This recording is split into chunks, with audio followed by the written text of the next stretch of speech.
नमस्सर्वेभ्यः। संस्कृत संस्कृति पक्षाचरणार्थं सर्वेभ्यः स्वागतम्। कार्यक्रमस्य आरम्भः वेदघोषेण भविष्यति।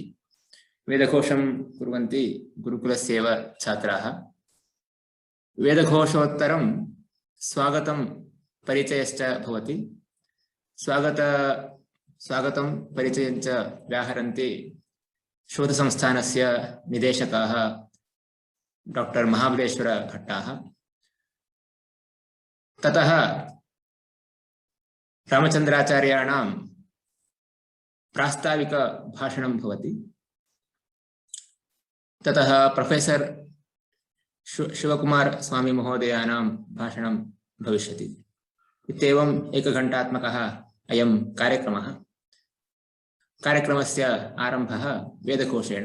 वेदघोषं कुर्वन्ति गुरुकुलस्य छात्राः। ओम श्री गुरुभ्यो नमः। हरि ओम। ओम शन्नो मित्रः शं वरुणः शन्नो भवत्वर्यमा शन्नो इन्द्रो बृहस्पतिः शन्नो विष्णुरुक्रमः। नमो ब्रह्मणे नमस्ते वायो त्वमेव प्रत्यक्षं ब्रह्मासि त्वमेव प्रत्यक्षं ब्रह्म वदिष्यामि ऋतं वदिष्यामि सत्यं वदिष्यामि तन्मामवतु तद्वक्तारमवतु अवतु माम् अवतु वक्तारम्। ओम शांति शांति शांति।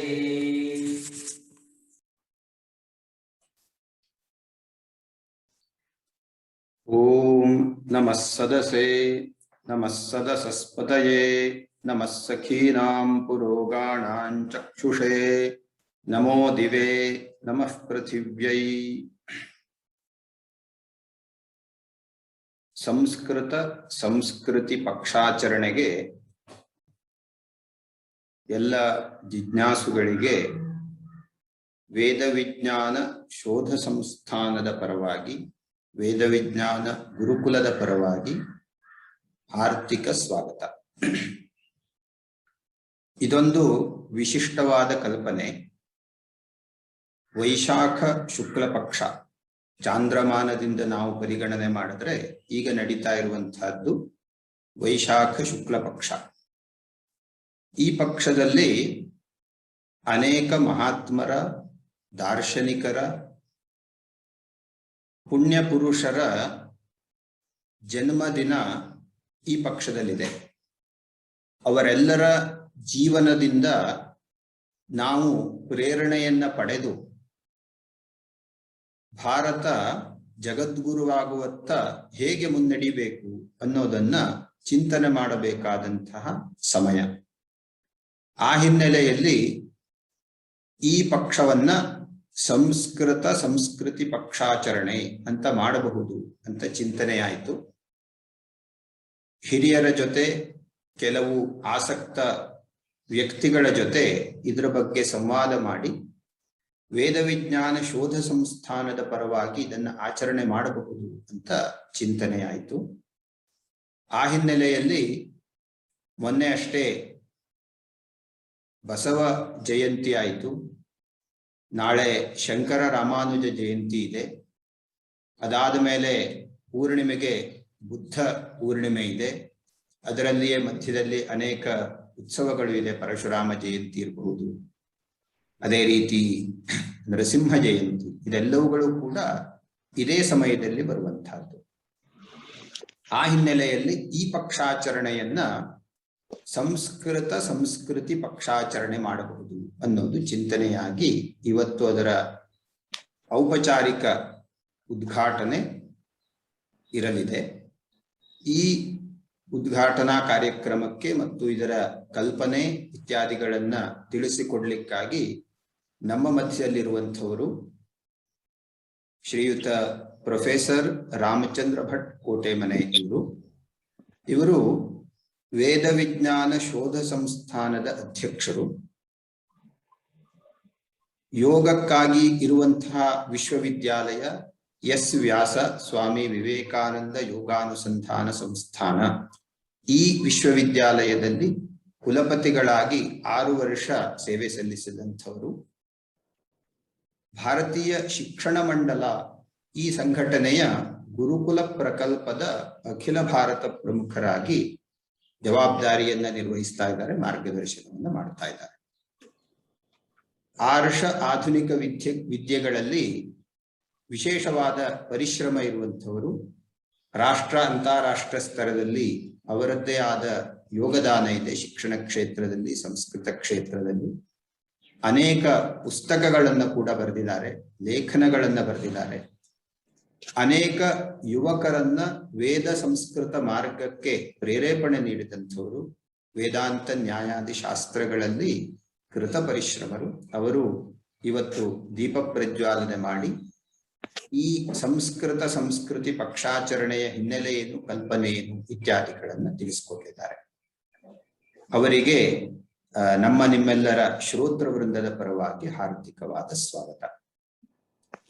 ಅದೇ ರೀತಿ ಇವತ್ತು ನಾವೆಲ್ಲ ಹೇಗೆ ಸೇರಿದೀವೋ ಹಾಗೆ ನಮ್ಮ ಜೊತೆಗೆ ಇರಬೇಕಾದಂಥವರು ಹಿರಿಯರು. ಪ್ರೊಫೆಸರ್ ಶಿವಕುಮಾರ ಸ್ವಾಮಿಯವರು. ಇವರು ಕಾರಣಾಂತರದಿಂದ ಅವರು ನಮ್ಮ ಜೊತೆಗೆ ಸೇರ್ಲಿಕ್ಕಾಗಲಿಲ್ಲ. ಆದರೆ ಅವರು ತಮ್ಮ ಸಂದೇಶವನ್ನ ರೆಕಾರ್ಡ್ ಮಾಡಿ ಕಳಿಸಿದ್ದಾರೆ. ಅದನ್ನ ನಾವು ಕೊನೆಯಲ್ಲಿ ಕೇಳೋದಿರುತ್ತದೆ. ವಿಶೇಷವಾಗಿ ಶಕ್ತಿ ವಿಶಿಷ್ಟಾದ್ವೈತದಲ್ಲಿ ಅತ್ಯಂತ ತಲಸ್ಪರ್ಶಿ ಜ್ಞಾನವಿದ್ದು ಇದಮಿತ್ತಂ, ಇದು ಹೀಗೆ ಅಂತ ಹೇಳಬಲ್ಲ ವಿದ್ವಾಂಸರುಗಳಲ್ಲಿ ಅವರು ಅಗ್ರಮಾನ್ಯರು. ಬೆಂಗಳೂರಿನ ವಿಶ್ವವಿದ್ಯಾಲಯದಲ್ಲಿ ಸಂಸ್ಕೃತ ವಿಭಾಗದಲ್ಲಿ ಅನೇಕ ವರ್ಷ ಪಾಠ ಮಾಡಿದಂಥವರು, ವಿಭಾಗಾಧ್ಯಕ್ಷರಾಗಿದ್ರು. 100 ವಿದ್ಯಾರ್ಥಿಗಳನ್ನ ಸಂಸ್ಕೃತ ಕ್ಷೇತ್ರಕ್ಕೆ ತಂದಂಥವರು.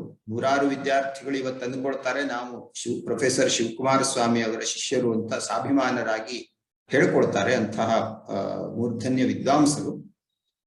ಬೆಂಗಳೂರಿನ ರಾಷ್ಟ್ರೀಯ ಸ್ವಯಂ ಸೇವಕ ಸಂಘದ ದೃಷ್ಟಿಯಿಂದ ಬೆಂಗಳೂರಿನ ಮಹಾನಗರದ ಸಂಘಚಾಲಕರಾಗಿಯೂ ಅನೇಕ ವರ್ಷ ಜವಾಬ್ದಾರಿಯನ್ನು ನಿರ್ವಹಿಸಿದಂಥವರು. ಅನೇಕ ಗ್ರಂಥಗಳನ್ನ ಬರೆದಿದ್ದಾರೆ. ಆರ್ಷ ಆಧುನಿಕ ವಿಷಯಗಳಲ್ಲಿ ತಮ್ಮನ್ನ ಸಿದ್ಧಪಡಿಸಿಕೊಂಡಂಥವರು ಹಿರಿಯ ವಿದ್ವಾಂಸರು. ಅವರು ಕೂಡ ಈ ವಿಷಯಕ್ಕೆ ಸಂಬಂಧಪಟ್ಟಂತೆ ಕೊನೆಯಲ್ಲಿ ಸಂದೇಶವನ್ನ ಕೊಟ್ಟಿದ್ದಾರೆ. ಅದನ್ನು ನಾವು ಕೇಳೋರಿದ್ದೀವಿ. ಅವರಿಗೂ ಕೂಡ ನಮ್ಮ ನಿಮ್ಮೆಲ್ಲರ ಶ್ರೋತೃ ವೃಂದದ ಪರವಾಗಿ ಹಾರ್ದಿಕ ಕೃತಜ್ಞತೆಗಳನ್ನ ಹೇಳ್ತಾ ಇದ್ದೇನೆ. ಹಾಗೆ ಅನೇಕ ಸಜ್ಜನರು, ಆಸಕ್ತರು ಈ ವಿಷಯಕ್ಕೆ ಸಂಬಂಧಪಟ್ಟಂತೆ ತಿಳ್ಕೋಬೇಕು ಎಂಬ ಆಸಕ್ತಿಯಿಂದ ಅನೇಕರು ನಾವೆಲ್ಲರೂ ಇವತ್ತು ಈ ಸಮೂಹದಲ್ಲಿ ಭಾಗವಹಿಸಿದೀವಿ, ಚಿಂತನಾ ಸತ್ರದಲ್ಲಿ ಭಾಗವಹಿಸಿದೀವಿ. ತಮಗೆಲ್ಲರಿಗೂ ಕೂಡ ವೇದ ವಿಜ್ಞಾನ ಶೋಧ ಸಂಸ್ಥಾನದ ಪಕ್ಷದ ಪರವಾಗಿ, ಜನಸೇವಾ ವಿಶ್ವಸ್ತ ಮಂಡಳಿಯ ಪರವಾಗಿ, ಹಾಗೆ ವೇದ ವಿಜ್ಞಾನ ಗುರುಕುಲದ ಪರವಾಗಿ ಹಾರ್ದಿಕವಾದ ಸ್ವಾಗತವನ್ನ ಹೇಳ್ತೇನೆ. ತಮಗೆಲ್ಲರಿಗೂ ಮಗದೊಮ್ಮೆ ಹಾರ್ದಿಕ ಸ್ವಾಗತ. ಇದೆಲ್ಲವೂ ಸೇರಿ 9:30 ಒಳಗಡೆ ಈ ಕಾರ್ಯಕ್ರಮ ಮುಕ್ತಾಯವಾಗ್ತದೆ. ಹಾಗಾಗಿ ಎಲ್ಲರೂ ಕೂಡ ಶಾಂತಚಿತ್ತರಾಗಿ ಕೇಳಿಸ್ಕೋಬೇಕು ಅಂತ ತಮ್ಮೆಲ್ಲರಲ್ಲಿಯೂ ವಿನಮ್ರ ಪ್ರಾರ್ಥನೆ. ವ್ಯಾಸಾಯ ಕೃಷ್ಣರೂಪಾಯ ವ್ಯಾಸರೂಪಾಯ ಕೃಷ್ಣವೇ ನಮೋ ವೈ ಬ್ರಹ್ಮನಿಧಯೇ ವಾಸಿಷ್ಠಾಯ ನಮೋ ನಮಃ.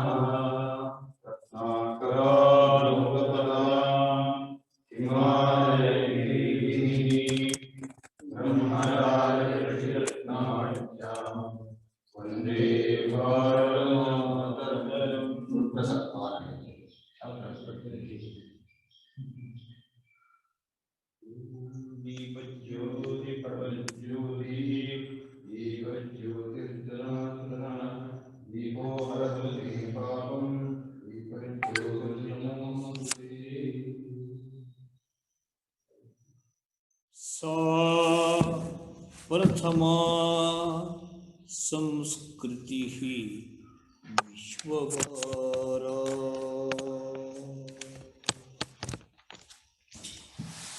ಶುಕ್ಲಯಜುರ್ವೇದ ಚತುರ್ಥಾಧ್ಯಾಯ ಚತುರ್ದಶ ಮಂತ್ರ ಓಂ ಧರ್ಮೋ ವಿಶ್ವಸ್ಯ ಜಗತಃ ಪ್ರತಿಷ್ಠಾ ಲೋಕೆ ಧರ್ಮಿಷ್ಠಂ ಪ್ರಜಾ ಉಪಸರ್ಪಂತಿ ಧರ್ಮೇಣ ಪಾಪಮಪನುದತಿ ಧರ್ಮೇ ಸರ್ವಂ ಪ್ರತಿಷ್ಠಿತಂ ತಸ್ಮಾತ್ ಧರ್ಮಂ ಪರಮಂ ವದಂತಿ.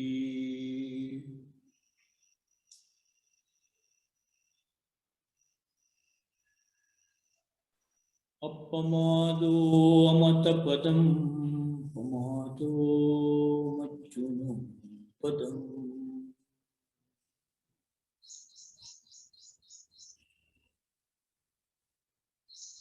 ಸಂಸ್ಕೃತ ಸಂಸ್ಕೃತಿ ಪಕ್ಷ ವೈಶಾಖ ಶುಕ್ಲ ಪಕ್ಷ.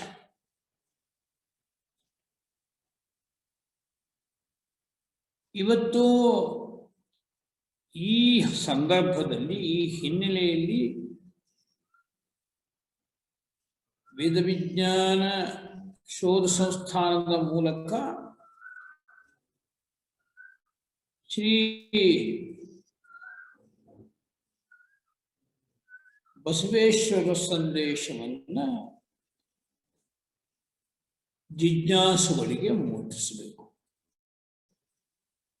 ಅಲ್ಲಿಂದ ಶಂಕರ ಜಯಂತಿ, ಶ್ರೀರಾಮಾನುಜ ಜಯಂತಿ, ಬುದ್ಧ ಜಯಂತಿ ಹೀಗೆ ಕಾರ್ಯಕ್ರಮಗಳನ್ನು ಯೋಜಿಸಿದ್ದೇವೆ. ಈ ಪಕ್ಷಕ್ಕೆ ಸಂಸ್ಕೃತ ಸಂಸ್ಕೃತಿ ಪಕ್ಷ ಅಂತ ಹೆಸರಿಟ್ಟಿದ್ದೇವೆ. ಕಾರಣವಿಷ್ಟೇ, ಸಂಸ್ಕೃತ ಈ ಭಾರತೀಯ ಪ್ರಾಚೀನ ಜ್ಞಾನ ಪರಂಪರೆಯ ಪ್ರಥಮ ಸರ್ವೋತ್ತಮ ತ್ರಿಕಾಲಾತೀತ ಜಗನ್ಮಾನ್ಯ ಮಾಧ್ಯಮ. ಅಲ್ಲಿ ಸಂಜ್ಞಾನವಿದೆ, ವಿಜ್ಞಾನವಿದೆ, ಆಜ್ಞಾನವಿದೆ, ಪ್ರಜ್ಞಾನವಿದೆ. ಅಸೀಮ ಅನಂತ ಅನಾದಿಕಾಲದ ಋಷಿ ಪ್ರಜ್ಞೆ, ಋತಂಭರ ಪ್ರಜ್ಞೆ, ನವನೋನ್ಮೇಷ ಶಾಲಿನಿ ಪ್ರತಿಭಾ ಇವೆಲ್ಲವೂ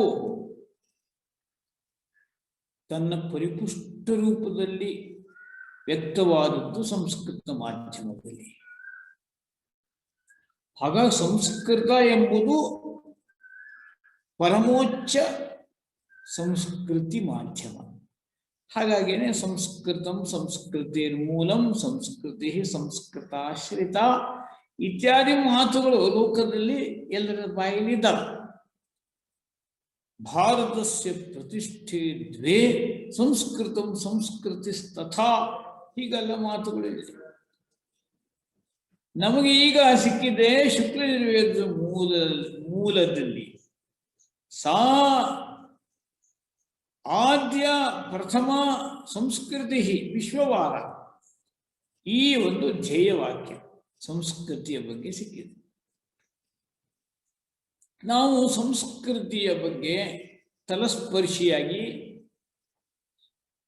ಸರ್ವಸ್ಪರ್ಶಿಯಾಗಿ ಸಮಸ್ತ ಜ್ಞಾನ ಆಕರಗಳನ್ನೆಲ್ಲ ಮೂಲದಲ್ಲಿ ಅನ್ವೇಷಿಸಿ ಸಂಶೋಧನೆ ಮಾಡುವ ಕಾರ್ಯದಲ್ಲಿ ಪ್ರವೃತ್ತರಾಗಿದ್ದೇವೆ. ಅದಕ್ಕೆ ಒಂದು ಧ್ಯೇಯವಾಕ್ಯ ಸಿಕ್ಕಿದೆ ನಮಗೆ. ಇದು ವಿಜ್ಞಾನದ ಸಕಲ ಶಾಖೆಗಳನ್ನು ತನ್ನಲ್ಲಿ ಗರ್ಭೀಕರಿಸಿಕೊಳ್ತಿರುವ ಒಂದು ಶಬ್ದ. ಆದ್ದರಿಂದ ವಿಶ್ವವಾರ ವಿಶ್ವದ ಸಮಸ್ತ ಜ್ಞಾನ ಪ್ರಕಾಶವನ್ನು ತನ್ನೊಳಗಡೆಗೆ ಅಳವಡಿಸಿಕೊಂಡಂಥದ್ದು ಮತ್ತು ಆದಿ ಅನಂತವಾದ ಪರಿಕಲ್ಪನೆ, ಕ್ರಿಯಾಯೋಜನೆ, ಅಲ್ಲಿ ಜ್ಞಾನ ಕ್ರಿಯಾ ಎಲ್ಲ ಶಕ್ತಿಗಳು ಸಮಾವಿಷ್ಟ. ಆ ಅರ್ಥದಲ್ಲಿ ಸಂಸ್ಕೃತಿ ಎಂಬ ಪದ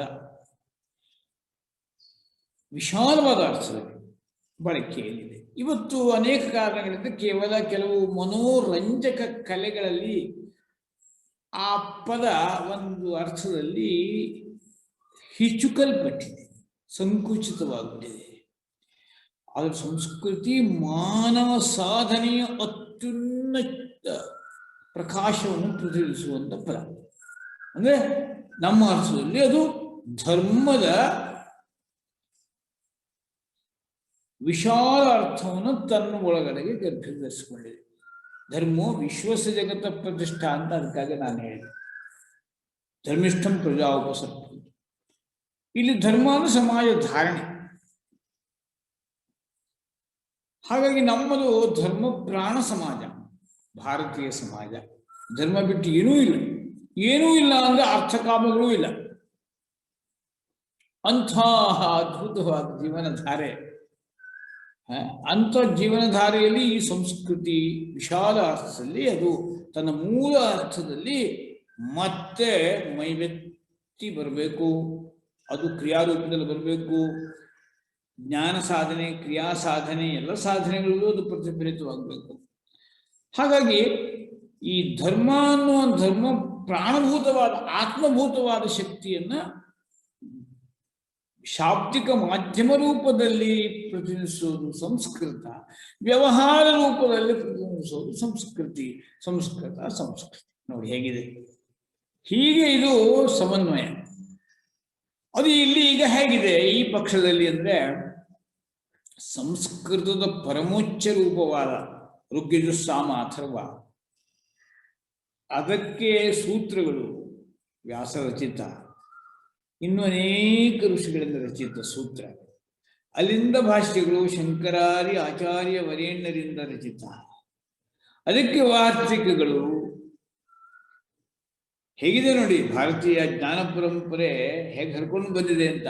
ಉಕ್ತ ಅನುಕ್ತ ದುರುಕ್ತಾನ ಚಿಂತನೆ ಮಾಡುವಂತಹ ವಾಸ್ತಿಕಗಳು, ಕಾರಿಕೆಗಳು, ಭಗವದ್ಗೀತಾ ಮುಂತಾದವುಗಳು, ಛಂದೋಬದ್ಧ, ಅಲ್ಲಿಂದ ಪ್ರಕರಣ ಗ್ರಂಥಗಳು, ವಾದ ಗ್ರಂಥಗಳು, ಗದ್ಯ ಪದ್ಯ, ನಾಟಕಾದಿ ಸಾಹಿತ್ಯ ಪ್ರಕಾರಗಳು, ಎಷ್ಟು ವಿಧ ಅನಂತ ವಾಂಗ್ಮಯ ಪ್ರಕಾರಗಳು ಪೂರ್ಣ ಅರ್ಥದಲ್ಲಿ ವಿಕಸಿತವಾದ ಒಂದು ಮಾಧ್ಯಮ ಅಂದ್ರೆ ಸಂಸ್ಕೃತ. ಆದ್ರಿಂದ ಭರತ ಮುನಿ ಅದನ್ನ ಅತಿಭಾಷೆ ಅಂತ ಕರೆದ್ರು, ಆರ್ಯ ಭಾಷೆ ಅಂತ ಕರೆದ್ರು.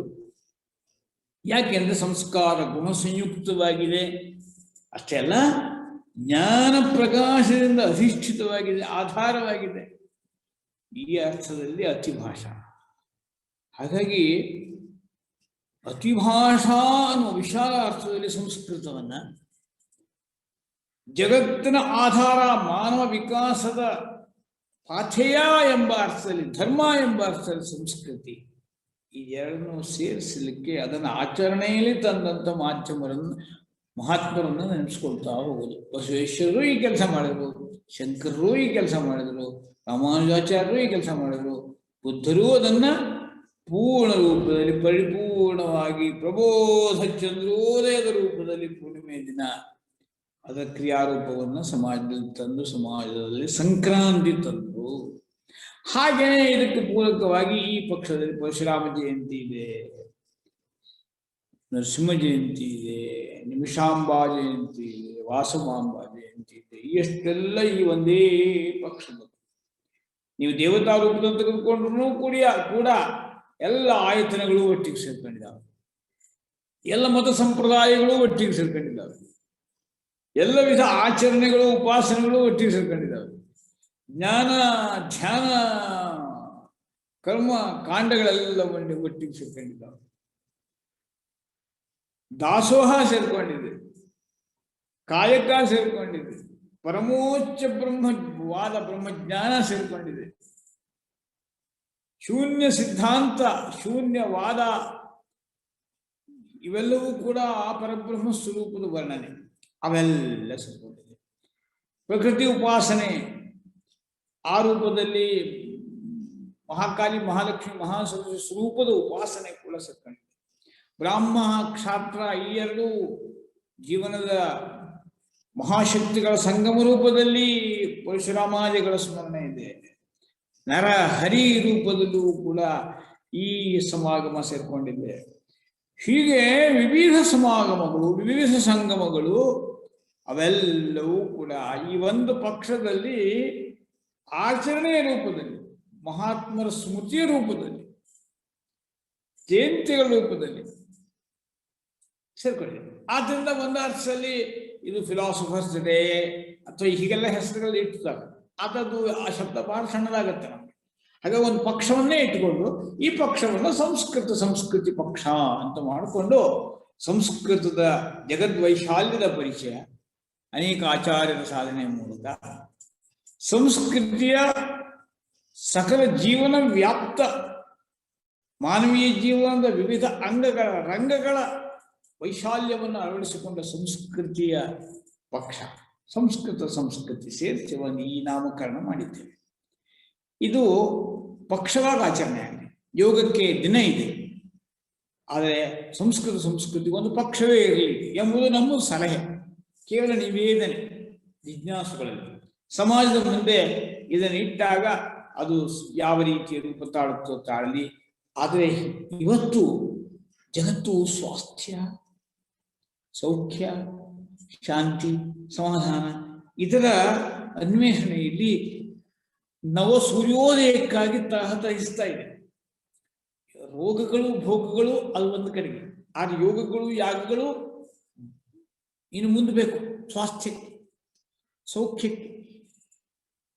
ಇಂಥ ಸಂದರ್ಭದಲ್ಲಿ ಈ ಪಕ್ಷದ ಆಚರಣೆ ಮಾಡ್ತಾ ಮಾನವನ ಮನಸ್ಸುಗಳಿಗೆ ವಿಶಾಲವಾದ ವೈಶ್ವಿಕ ಮಾನವ ಶಕ್ತಿಗೆ ಪ್ರೇರಣೆ ಕೊಡುವ ಸಂದರ್ಭ ಆಗಲಿ ಎನ್ನುವ ಹಂಬಲದಲ್ಲಿ ದಕ್ಷಿಣಾಮೂರ್ತಿ ಪದತಲದಲ್ಲಿ ವೇದ ವಿಜ್ಞಾನ ಸಂಸ್ಥಾನದ ಜನಸೇವಾ ಧಾಮದಲ್ಲಿ ಪರಿಸರದಲ್ಲಿ ಈ ಕಾರ್ಯ ಆರಂಭ ಮಾಡಲು ಸಂಕಲ್ಪಿಸಿದ್ದೇವೆ, ಜ್ಯೋತಿ ಬೆಳಗಿಸಿದ್ದೇವೆ. ತಮ್ಮೆಲ್ಲರ ಸಹಕಾರ ಸಹಯೋಗ ನಮಗೆ ಸಿಗಲಿ ಎಂಬುದಾಗಿ ನಿವೇದನೆ ಮಾಡಿಕೊಳ್ಳುತ್ತೇವೆ. ಪ್ರೊಫೆಸರ್ ಶಿವಕುಮಾರ ಸ್ವಾಮಿಗಳವರು ಮಹಾ ಸಾಧಕರು, ಈ ವಯಸ್ಸಿನಲ್ಲೂ ಕೂಡ ಶಕ್ತಿ ವಿಶಿಷ್ಟ ಅದ್ವೈತ ಪರಂಪರೆಯ ಸಾಕಾರ ರೂಪರು ಅವರು. ಅವರ ಮಾತನ್ನು ನಾವು ಕೇಳೋದಕ್ಕೆ ಸನ್ನದ್ಧರಾಗೋಣ ಈ ಯಂತ್ರ ಮಾಧ್ಯಮದ ಮೂಲಕ.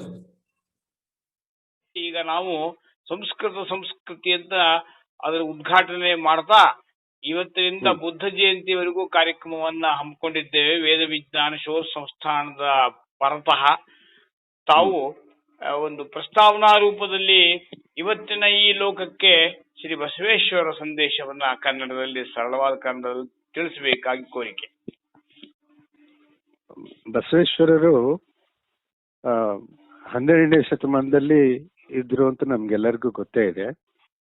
ಆ 12ನೇ ಶತಮಾನಕ್ಕಿಂತ ಬಹಳ ಪ್ರಾಚೀನ ಕಾಲದಿಂದ ಬಂದಿರತಕ್ಕಂತ ಒಂದು ಪರಂಪರೆಗೆ ಅವರು ಸೇರಿದಂತವ್ರು. ಅವರು ತಮ್ಮ ವಚನಗಳ ಮೂಲಕ ಸಂಸ್ಕೃತದಲ್ಲಿ ಬಂದಿರತಕ್ಕಂಥ ಎಲ್ಲ ಧರ್ಮದ, ವೀರಶೈವ ಧರ್ಮದ ವಿಚಾರಗಳನ್ನ ಅವರು ವಚನಗಳ ಮೂಲಕ ಜನಗಳಿಗೆ ತಿಳಿಸಿದ್ದಾರೆ. ಅದು ಸುಲಭವಾದ ರೀತಿಯಲ್ಲಿ ಜನಗಳಿಗೆ ತಿಳಿದ ಒಂದು ಉದ್ದೇಶದಿಂದ ಅವರು ಬರೀ ಬಸವೇಶ್ವರ ಅಷ್ಟೇ ಅಲ್ಲ, ಅವ್ರ ಜೊತೆಯಲ್ಲಿ ಇದ್ದಂತ ಚನ್ನಬಸವೇಶ್ವರರು ಮುಂತಾದ ಅನೇಕ ಶರಣರು ಆ ಕಾಲದಲ್ಲಿ ಬಹಳ ದೊಡ್ಡ ಕಾರ್ಯವನ್ನ ಮಾಡಿದ್ದಾರೆ. ಆದ್ರೆ ಈ ಮಧ್ಯದಲ್ಲಿ ಕೆಲವರು ಒಂದು ರೀತಿಯ ವೀರಶೈವ ಬೇರೆ, ಲಿಂಗಾಯತ ಬೇರೆ ಎನ್ನುವಂತ ಒಂದು ವಿಚಾರವನ್ನ ಪ್ರಕಟ ಮಾಡಿಕೊಂಡು ತಮ್ಮ ಸ್ವಾರ್ಥಕ್ಕೋಸ್ಕರ ಇದನ್ನೆಲ್ಲ ಮಾಡ್ತಾ ಇದ್ದಾರೆ. ಆದ್ರೆ ವಚನ ಸಾಹಿತ್ಯವನ್ನ ಎಲ್ಲಿ ನೋಡಿದ್ರು ಕೂಡ ವೀರಶೈವದ ಮೂಲ ವಿಚಾರಕ್ಕೆ ಯಾವುದೇ ಧಕ್ಕೆ ಬರದಂತ ರೀತಿಯಲ್ಲಿ ಬಸವಣ್ಣ, ಚನ್ನಬಸವಣ್ಣ ಮುಂತಾದ ಶರಣರು ಎಲ್ಲರೂ ಕೂಡ ವೀರಶೈವ ಮತವನ್ನು ಪ್ರತಿಪಾದನೆ ಮಾಡಿದ್ದಾರೆ. ಇದು ಇಷ್ಟನ್ನ ನಾವು ತಿಳ್ಕೊಳ್ಬಹುದು. ಈಗ ಪಂಚಾಚಾರ್ಯರ ವಿಷಯದಿಂದಲೇ ನಾವು ಮತ್ತೆ ಪ್ರಾರಂಭ ಮಾಡ್ಬೇಕಾಗತ್ತೆ. ಕಾಶಿಯಲ್ಲಿರ್ತಕ್ಕಂಥ ಜಂಗಮವಾಡಿ ಮಠದಲ್ಲಿ ಇರುವಂತ ಈಗಿನ ಕಾಶಿ ಜಗದ್ಗುರುಗಳು ಬಹಳ ಈ ವಿಷಯದಲ್ಲಿ ತುಂಬಾ ವಿಷಯವನ್ನ ಸಂಗ್ರಹ ಮಾಡಿ, ಆಮೇಲೆ ನಮ್ಮ ಪ್ರಾಚೀನ ಸಾಹಿತ್ಯವನ್ನೆಲ್ಲ ಅದರ ಮೂಲ ಪ್ರತಿಗಳನ್ನ ತರಿಸ್ಕೊಂಡು ಅವುಗಳನ್ನೆಲ್ಲ ಪ್ರಿಂಟ್ ಮಾಡಿಸಿ ಕ್ರಿಸ್ತಶಕ 6ನೇ ಶತಮಾನದಿಂದಲೂ ಕೂಡ ಸಿಗುವಂತ ಸಾಹಿತ್ಯವನ್ನ ಅವರು ಹೊರಗೆ ತಂದಿದ್ದಾರೆ. ಆಮೇಲೆ ಪಂಚಪೀಠಗಳ ಇತಿಹಾಸವನ್ನು ಕೂಡ ಅವರು ತುಂಬಾ ಚೆನ್ನಾಗಿ ಹೊರಗೆ ತಂದಿದ್ದಾರೆ. ಅವರು ಮಾಡಿರ್ತಕ್ಕಂಥ ಕಾರ್ಯಕ್ಕೆ ನಾವು ಅವ್ರು ಏನ್ ಕೇಳ್ತಾರೆ ಅದನ್ನ ನಾವು ಒದಗಿಸುವಂತದ್ದು ಒಂದು ಕಡೆಗೆ, ಆಮೇಲೆ ಅವರ ಜೊತೆಯಲ್ಲಿ ಅವ್ರು ಯಾವುದನ್ನು ಹೇಳ್ತಾರೋ ಅದನ್ನ ತೆಗೆದುಕೊಂಡು ನಾವು ಅದನ್ನ ಕನ್ನಡಕ್ಕೆ ಮತ್ತು ಇಂಗ್ಲಿಷ್ಗೆ ಅನುವಾದ ಮಾಡಿ ಕನ್ನಡದ ಜನಗಳಿಗೆ ಮತ್ತು ಕನ್ನಡದವರು ಅಲ್ದವರಿಗೆ ಇಂಗ್ಲಿಷ್ ಮತ್ತೆ ಮೂಲಕನೇ ಅವರಿಗೆ ತಿಳಿಸ್ಬೇಕಾಗತ್ತೆ. ಹೀಗೆ ಕಾರ್ಯವನ್ನ ನಾವೆಲ್ಲರೂ ಸೇರಿ ಮಾಡ್ತಾ ಇದ್ದೀವಿ. ಶಕ್ತಿ ವಿಶಿಷ್ಟಾದ್ವೈತ ಅಂತಂದ್ರೆ ಅಲ್ಲಿ ಶಕ್ತಿಗೆ 2 ವಿಧವಾದ ಶಕ್ತಿಯನ್ನ ನಾವು ಗುರುತಿಸ್ತೇವೆ. ಒಂದು ಸ್ಥೂಲ ಚಿದಾತ್ಮಕ ಶಕ್ತಿ ಅಂತ, ಇನ್ನೊಂದು ಸೂಕ್ಷ್ಮ ಚಿದಾತ್ಮಕ ಶಕ್ತಿ ಅಂತ. ಸ್ಥೂಲ ಚಿದಾತ್ಮಕ ಶಕ್ತಿ ಅಂತಂದ್ರೆ ಇದು ಸಾಮಾನ್ಯ ಜ್ಞಾನ ಅಂದ್ರೆ ಅಲ್ಪಜ್ಞಾನ ಅಂದ್ರೆ ಲಿಮಿಟೆಡ್ ನಾಲೆಡ್ಜ್, ಆ ತರಹ ಇರುವಂತಹದ್ದು. ಅದು ಸ್ಥೂಲ ಅಂತ ಕರಿತೀವಿ. ಈ ಸ್ಥೂಲವಾದದ್ದನ್ನ ನಾವು ಜೀವಾತ್ಮನ ಸ್ವರೂಪವನ್ನು ಹೇಳುವಾಗ ಅವನ ಚಿಂತನೆ, ಅವನ ವಿಚಾರಗಳು ಸ್ವಲ್ಪ ಸೀಮಿತವಾಗಿರ್ತಕ್ಕಂಥ ವಿಚಾರಗಳು. ಆದರೆ ಯಾರು ಜ್ಞಾನಿಗಳಾಗಿರ್ತಾರೆ ಮತ್ತು ಪರಮಾತ್ಮನ ಇದನ್ನ ಸಾಕ್ಷಾತ್ಕಾರ ಮಾಡ್ಕೊಂಡಿರ್ತಕ್ಕಂಥವ್ರೆ ಅಂಥವರ ವಿಚಾರ ಇದೆಯಲ್ಲ, ಅದು ಸೂಕ್ಷ್ಮ ಚಿದಾತ್ಮಕ ಶಕ್ತಿ ಅಂತ ಕರಿತೀವಿ. ಅಂದ್ರೆ ಅವರಿಗೆ ಸರ್ವಜ್ಞತ್ವ ಮುಂತಾದದ್ದು ಅವರಿಗೆ ಬಂದಿರ್ತದೆ. ಅಂಥ ಒಂದು ಶಕ್ತಿ ವಿಶಿಷ್ಟಾದ್ವೈತದ ಸ್ವರೂಪ ಹೀಗಿದೆ. ಪಂಚಾಚಾರ್ಯ ಪರಂಪರೆಗೂ ಮತ್ತು ಇದಕ್ಕೂ ಏನೋ ಸಂಬಂಧಗಳು ಅಂದ್ರೆ ಈಗ ಈ ಕಲಿಯುಗದ ಆಚಾರ್ಯರು ಅಂತ ನಾವು ಕರಿತೀವಿ. ಅಂದ್ರೆ ಪ್ರತಿಯೊಂದು ಯುಗದಲ್ಲೂ ಕೂಡ ಈ ಆಚಾರ್ಯರು ಬೇರೆ ಬೇರೆ ಹೆಸರುಗಳಿಂದ ಯುಗದ ಆದಿಯಲ್ಲಿ ಅಂದ್ರೆ ಯುಗ ಆರಂಭದ ಕಾಲದಲ್ಲೇನೆ ವೀರಶೈವ ಮತವನ್ನು ಸ್ಥಾಪನೆ ಮಾಡೋದಕ್ಕೋಸ್ಕರ ಇವರೆಲ್ಲರೂ ಕೂಡ ಪ್ರಯತ್ನ ಮಾಡಿದ್ದಾರೆ. ಆಗ ಅವರಿಗಿದ್ದಂತ ಹೆಸರುಗಳು ಬೇರೆ ಇದ್ವು. ಬೇರೆ ಬೇರೆ ಹೆಸರುಗಳಿಂದ ಅವರು ಆ ಹೆಸರುಗಳನ್ನ ಇಟ್ಕೊಂಡು ಆ ಹೆಸರುಗಳಿಂದ ಅವರು ಅವಾಗ ಮತವನ್ನ ಪ್ರಚಾರ ಮಾಡಿದ್ರು. ಆಮೇಲೆ ಕಲಿಯುಗದಲ್ಲಿ ಅವರು ಮತ್ತೆ ಅವತಾರ ಎತ್ತಿ ಕಲಿಯುಗದ ಆರಂಭದಲ್ಲಿ ಕೂಡ ಅದನ್ನ ಮತ್ತೆ ಪ್ರಚಾರ ಮಾಡಿದ್ರು. ಹೀಗೆ ಯುಗದಲ್ಲಿ ಬೇರೆ ಬೇರೆ ಹೆಸರುಗಳಿಂದ ಅವರು ವೀರಶೈವ ಧರ್ಮ ಮತ್ತು ತತ್ವ ವಿಚಾರವನ್ನ ಸ್ಥಾಪನೆ ಮಾಡ್ತಾ ಹೇಳ್ತಾ ಬಂದಿದ್ದಾರೆ ಅಂತ ಅನ್ನೋದು ಒಟ್ಟು ಇದರ ಸಾರ. ಅದರಲ್ಲಿ ಅದು ಆರಾಧ್ಯರು, ಒಟ್ಟು ವಿಶ್ವ ಆರಾಧ್ಯರು, ಒಟ್ಟು 5 ಹೆಸರನ್ನು ತಾವು ಈಗ ಅದೇ ಈ ಆರಾಧ್ಯ ಅನ್ನೋದೇನ್ ಬಂದಿದೆಯಲ್ಲ, ಇವರು ಕಲಿಯುಗದ ಆಚಾರ್ಯರಿಗೆಲ್ಲ ರೇವಣಾರಾಧ್ಯ, ಮರುಳಾರಾಧ್ಯ, ಏಕೋ ರಾಮಾರಾಧ್ಯ, ಆಮೇಲೆ ಪಂಡಿತಾರಾಧ್ಯ ಮತ್ತು ವಿಶ್ವಾರಾಧ್ಯ ಅಂತ ಹೆಸರು. ಇವರು ಕಲಿಯುಗದ ಆಚಾರ್ಯರು. ಇವರು ಕಲಿಯುಗದಲ್ಲಿ ಈ 5 ಜನದ ಹೆಸರು ಹೀಗೆ ಬಂದಿದೆ. ಆಮೇಲೆ ಈಗ ಅದಕ್ಕಿಂತ ಮೊದಲು ಈಗ ಏಕವಕ್ತ ಶಿವಾಚಾರ್ಯರು, ದ್ವಿವಕ್ತರ ಶಿವಾಚಾರ್ಯರು, ತ್ರಿವಕ್ರ ಶಿವಾಚಾರ್ಯರು, ಈ ತರಹ ಹೆಸರುಗಳಿದ್ವು ಹಿಂದೆ. ಈ ಶಿವಾರ್ಕಮಣಿ ದೀಪಿಕಾ ಅಂತ ಏನು ಇದೆ ಅಪ್ಪಯ್ಯ ದೀಕ್ಷಿತರು, ಅದರದ್ದು ಅದು ಒಂದು ಪಾಠ್ಯಾಂಶವಾಗಿತ್ತು. ಕೆಲವು ಅಪ್ಪಯ್ಯ ದೀಕ್ಷಿತರು ಅಂತವ್ರಿಗೆ ಈ ಆಯಾಯ ಕಾಲದಲ್ಲಿ ಬಂದಿರತಕ್ಕಂಥ ವೀರಶೈವಾಚಾರ್ಯರ ಸಂಪರ್ಕ ಬಂದು ಅವರಿಗೆ ಹೇಳಿದ್ದಾರೆ. ಆಮೇಲೆ ಅದೇ ರೀತಿ ಶಂಕರಾಚಾರ್ಯರದ ಸಂಪರ್ಕ ರೇಣುಕಾಚಾರ್ಯರಿಗೆ ಬಂತು.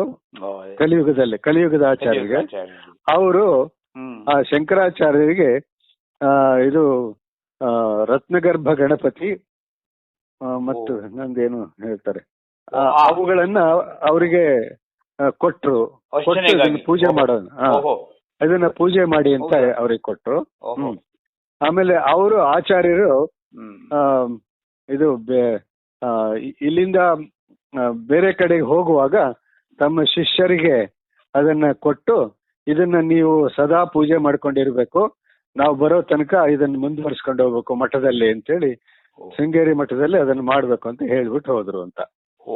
ಇಷ್ಟು ಅದರಲ್ಲಿ ಹಿಂದಿನ ಇತಿಹಾಸ, ಐತಿಹಾಸಿಕ ಸಮಸ್ಯೆಗಳು ಕಾಣುತ್ತೆ. ಓಹೋ, ಅದೇ ಸಿದ್ಧಾಂತ ಶಿಖಾಮಣಿ ಅನ್ನೋದು ಅದು ಕ್ರಿಸ್ತಶಕ 11ನೇ ಶತಮಾನದಲ್ಲಿ ಬಂದಿದ್ದದು ಗ್ರಂಥ. ಪ್ರಾಚೀನ ಕಾಲದ ಇದನ್ನೆಲ್ಲಾನು ಬೆಳೆಸ್ಕೊಂತ ಬಂದಿದ್ರು. ಅದನ್ನ ಒಂದ್ ಸರ್ತಿಗೆ ಶಿವಯೋಗಿ ಶಿವಾಚಾರ್ಯರು ಅಂತ ಒಬ್ರು ಆಚಾರ್ಯರು 11ನೇ ಶತಮಾನದವರವರು. 11ನೇ ಶತಮಾನ ಅಂದ್ರೆ 10ನೇ ಶತಮಾನದಿಂದ 11ನೇ ಶತಮಾನದ ಮಧ್ಯಭಾಗ. ಅವರು ಸೊಲ್ಲಾಪುರದ ಏರಿಯಾದಲ್ಲಿ ಇದ್ರು ಅಂತ ಸೊಲ್ಲಾಪುರದ ಏರಿಯಾದಲ್ಲಿ ಇದ್ರು ಅಂತ ನಮ್ಮಲ್ಲಿ ಪರಂಪರೆ. ಅವರು ಈ ನಮ್ಮ ಹಿಂದಿನಿಂದ ಬಂದಿರತಕ್ಕಂತ ವೀರಶೈವ ತತ್ವ ವಿಚಾರಗಳೇನಿದ್ದಾವೆ, ಅಂದ್ರೆ ಅಷ್ಟಾವರಣ, ಪಂಚಾಚಾರ ಮತ್ತು ಷಟ್ಸ್ಥಲಗಳ ವಿಷಯ, ಇದಿಷ್ಟನ್ನು ಕೂಡ ಅವರು ತಮ್ಮ ಗ್ರಂಥದಲ್ಲಿ ಬೇರೆ ಬೇರೆ ಮೂಲಗಳಿಂದ ಬಂದಿರತಕ್ಕಂಥದ್ದನ್ನೆಲ್ಲ ತೆಗೆದುಕೊಂಡು ಅದನ್ನ ಸಂಗ್ರಹ ಮಾಡಿ ಕೊಟ್ಟಿದ್ದಾರೆ. ಆ ಸಂಗ್ರಹವನ್ನೇ ನಾವಿವತ್ತು ಸಿದ್ಧಾಂತ ಶಿಖಾಮಣಿ ಅಂತ ಇಟ್ಕೊಂಡು ನಾವು ಅಧ್ಯಯನ ಮಾಡ್ತೀವಿ. ಆ ಅಧ್ಯಯನ ಮಾಡುವಾಗ, ಟಿಪ್ಪಣಿ ಬರೆಯುವಾಗ ಅದರ ಮೂಲ ಏನಿತ್ತು ಇದನ್ನು ಕೂಡ ನಾವು ಅದನ್ನ ಮಾಡಿ ತೋರಿಸಿದೀವಿ. ನಂದು ಇಂಗ್ಲಿಷ್ ನಲ್ಲಿ ಒಂದು ಸಿದ್ಧಾಂತ ಶಿಖಾಮಣಿ ಅಂತ ಗ್ರಂಥ ಇದೆ, ಅದು ಕಾಶಿಪೀಠದಿಂದ ಪಬ್ಲಿಷ್ ಆಗಿದೆ. ಅದರಲ್ಲಿ ಈ ವಿಚಾರ ಎಲ್ಲ ಕೂಡ ನಾನು ಕೊಟ್ಟಿದ್ದೀನಿ. ಆಧುನಿಕ ವಿದ್ವಾಂಸರು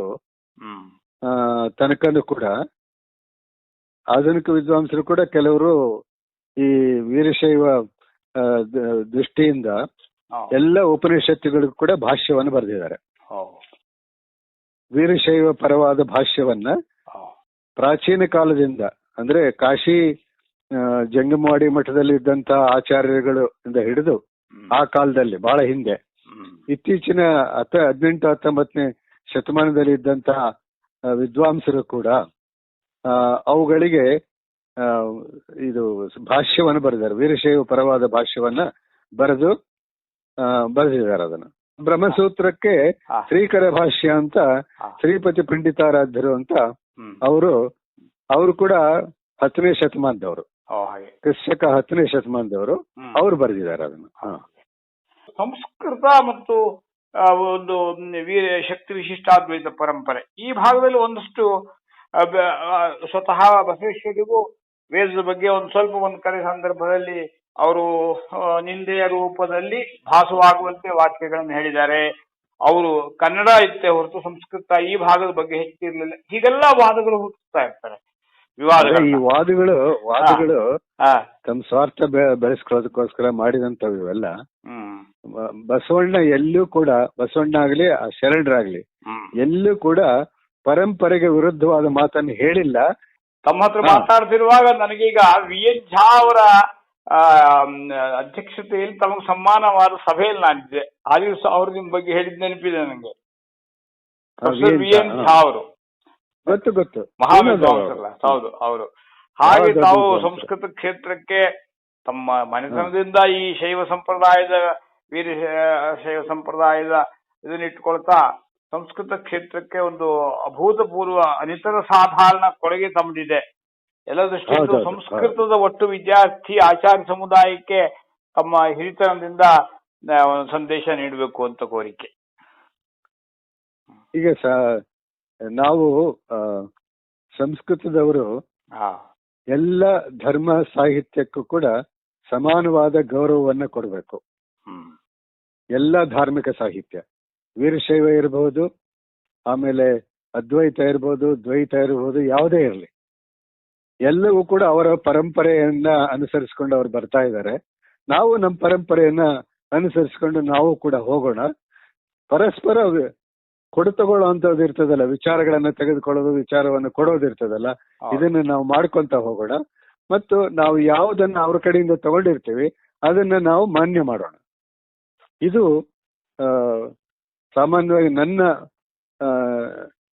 ನನಗೆ ನನ್ನ ಮನಸ್ಸಲ್ಲಿ ಇರ್ತಕ್ಕಂಥ ಅಭಿಪ್ರಾಯ ಇದು. ಇಲ್ಲಿ ಈಗಿಟ್ಟ ಸಂಘದಲ್ಲೂ ಭಾರತೀಯ ಜ್ಞಾನ ಪರಂಪರಾ ಯುಗಾನುಕೂಲ ಈ ರೂಪದಲ್ಲಿ ಗುರುಕುಲಗಳು ಬೆಳಿಬೇಕು ಅಂತ ಒಂದು ಭಾರತೀಯ ಶಿಕ್ಷಣ ಮಂಡಲ ಅಂತ ಒಂದು ಸಂಘಟನೆ ಅಖಿಲ ಭಾರತ ಮಟ್ಟದಲ್ಲಿ ಕೆಲಸ ಮಾಡ್ತಾ ಇದೆ ಈಗ. ಹೌದೌದು. RSS ನ ಪ್ರೇರಣೆಯಲ್ಲಿ ಅಖಿಲ ಭಾರತ ಮಟ್ಟದಲ್ಲಿ 300-400 ಈ ತರದ ಗುರುಕುಲಗಳು ಈಗ ಅದ ಲಿಂಕ್ ನಲ್ಲಿ ಆ ಸಂಬಂಧದಲ್ಲಿ ನಡೀತಾ ಇರ್ತವೆ. ಹೊಸ ಒಂದು ಯುಗಕ್ಕೆ ನಾಂದಿ ಆಗ್ಬೇಕು. ಕೋವಿಡ್ ಅಂತ ಬರೀ ಈ ದುಃಖದಲ್ಲೇ ಇರ್ಲಿಕ್ಕೆ ಆಗೋದಿಲ್ಲ. ಕತ್ತಲೆಯಲ್ಲಿ ಕೊನೆಗೊಳ್ಳುವುದಿಲ್ಲ. ಸೂರ್ಯೋದಯದಲ್ಲಿ ನಮ್ಮ ಸೂರ್ಯೋದಯವಾಗುತ್ತಿದೆ ಅಂತ ನಾವು ಹೇಳುವರು ಸಂಘದಲ್ಲಿ. ಈ ನವ ಸೂರ್ಯೋದಯಕ್ಕಾಗಿ ತಮ್ಮ ಸಂದೇಶವನ್ನು ಹೇಳಿ. ನಮ್ಮ ಎಚ್ಚರಿಕೆಯನ್ನು ನಾವು ಇಟ್ಕೊಂಡು, ಅಂದ್ರೆ ಈ ಕೊರೋನಾ ಇದ್ರದ್ದು ಇದೆಯಲ್ಲ, ಇದು ಎಲ್ಲ ಕಡೆಗೂ ಇದೆ ಅನ್ನೋದು ಗೊತ್ತು, ಎಲ್ಲ ಕಡೆಗೂ ಇದೆ. ಈಗ ನಾನು ಕೂಡ ನಮ್ಮ ಮಾಳಿಗೆ ಮೇಲೆ ಒಂದಿಷ್ಟು ಸಾಯಂಕಾಲದ ಹೊತ್ತು ವಾಕ್ ಮಾಡೋದು ಬಿಟ್ಬಿಟ್ರೆ ಹೊರಗಡೆ ಎಲ್ಲೂ ನಾನು ಹೋಗ್ತಾ ಇಲ್ಲ. ಈಗ ಮೊದಲು ಈಗ 15 ದಿವಸ ಹಿಂದೆ ಹೋಗ್ತಾ ಇದ್ದೆ, ಈಗ ಅದು ನಿಲ್ಲಿಸ್ಬಿಟ್ಟಿದ್ದೀನಿ. ಯಾಕಂದ್ರೆ ಮನೇಲಿ ಎಲ್ಲರೂ ಕೂಡ ಎಲ್ಲಿ ಹೋಗ್ಬೇಡಪ್ಪ ನೀನು, ವಯಸ್ಸು ಬೇರೆ ಆಗಿದೆ, ನನ್ಗೀಗ 86 ಈಗ, ಅದಕ್ಕೆ ನೀವು ವಯಸ್ಸು ಬೇರೆ ಆಗಿದೆಯಪ್ಪ, ನೀವು ಹೋಗ್ಬೇಡ್ರಿ ಅಂತ ನನ್ನ ಮಗಳು ಅವರೆಲ್ಲರೂ ಬಿಡಲ್ಲ ನನ್ನ. ನಾನು ಇಲ್ಲೇ ಮಾಳಿಗೆ ಮೇಲ್ಗಡೆ ಒಂದಿಷ್ಟು ಸಾಯಂಕಾಲದ ಹೊತ್ತು ನೆರಳಿರ್ತದೆ, ಆವಾಗ ವಾಕ್ ಮಾಡ್ತೀನಿ ಅಲ್ಲಿ. ಮತ್ತೆ ಬಂದು ಮನೆಯಲ್ಲಿ ಎಲ್ಲ ಇದು ಬೆಳಗಿನ ಪೂಜೆ ಮುಂತಾದ್ದೆಲ್ಲ ಪರಂಪರೆಯ ಪ್ರಕಾರ ನಮ್ಮ ಪೂಜೆಗಳನ್ನೆಲ್ಲ ನಾನು ಮಾಡ್ಕೊಂಡು ಹೋಗ್ತೀನಿ. ಇಷ್ಟು ನಾನೀಗ ಮಾಡ್ತಕ್ಕಂಥದ್ದು.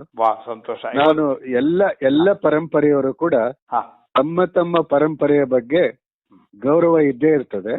ಬೇರೆ ಪರಂಪರೆಯವರನ್ನ ದ್ವೇಷ ಮಾಡದೇನೆ ಯಾರ್ಯಾರಿಂದ ಏನೇನನ್ನ ನಾವು ಸ್ವೀಕರಿಸಬಹುದು ಅದನ್ನ ಸ್ವೀಕರಿಸಿ, ಅದನ್ನ ನಮ್ಮದನ್ನು ಮಾಡಿಕೊಂಡ್ರು ಕೂಡ ನಾವು ಅದನ್ನ ವಿರೋಧ ಮಾಡದಂತೆ ಅವರ ಜೊತೆಯಲ್ಲಿ ನಾವು ಇದೀವಪ್ಪ ಅನ್ನೋ ರೀತಿಯಲ್ಲಿ ಇರಬೇಕು ಅನ್ನೋದು ನನ್ನ ಅಭಿಪ್ರಾಯ.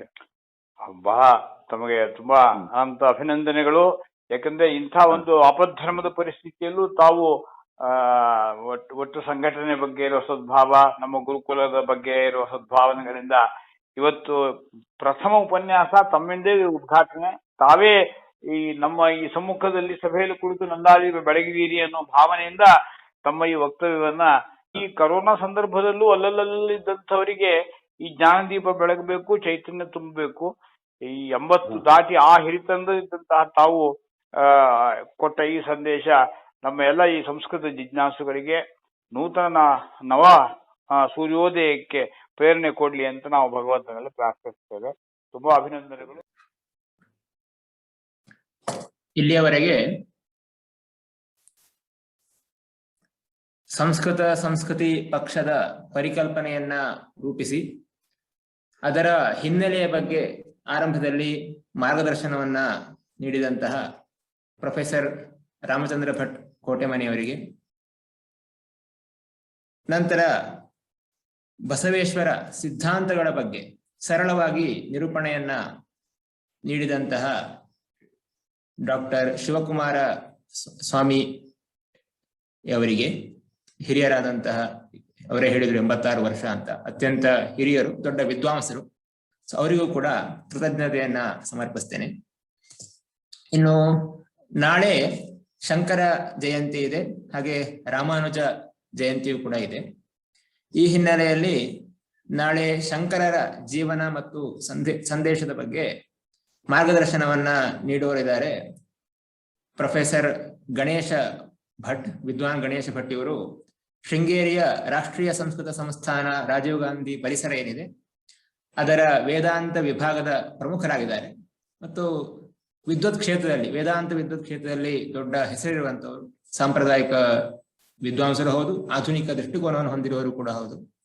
ಸೊ ಇವರು ನಾಳೆ 9 ಗಂಟೆಗೆ ಶಂಕರರ ಜೀವನ ಮತ್ತು ಸಂದೇಶದ ಬಗ್ಗೆ ಮಾತಾಡ್ತಾರೆ. ಅದೇ ರೀತಿ ರಾಮಾನುಜ ಜಯಂತಿ ಕೂಡ ಇದೆ ನಾಳೆ.